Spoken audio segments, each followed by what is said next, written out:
તો આજે છે ડિનરમાં દહીં, સાંભાર, ઉત્તપમ, સોજીનું બનેલું અને એની અંદર યુઝ કરેલા છે વેજીટેબલ્સ, એટલે પછી એ હેલ્ધી કહેવાય. બરોબર છે. અને પછી હું એ ઈટિંગ કરું છું. અચ્છા, અને તમારા ભાઈ શું ઈટિંગ કરે છે? એ સેમ જ eating તમારા ભાઈ કોઈ દિવસ બોલતા કેમ નથી? એ મને નહીં ખબર. એ બોલો ને યાર. ઓ સાહેબ, આમ છો કંઈક તો બોલીએ.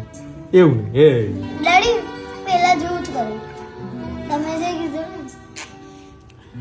ને બોલ ને ધ્યાન. શું ખાય છે બેટા? ડેડી જોડે વાત તો કર. શું ખાય છે? ઉત્તપમ. શેનું છે?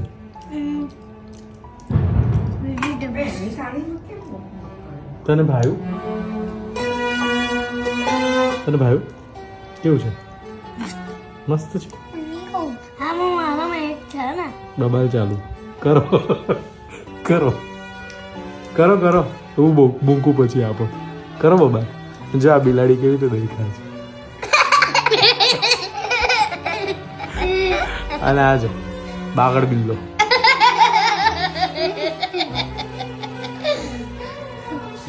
ચાલ બનાવ્યું છે કોણે? અરે બા તો ભાઈ સ્ટાર છે, સ્ટાર. ઉભરતા સિતારા છે, ઉભરતા સિતારા. શેફ. બા આજે માથું કેમ નહીં ઓળ્યું? સવારમાં તો ઓળી છે આખો માથા જોડો કરવાનું. બોડા થઈ ગયા, વાળ ઉતરી ગયા બધા.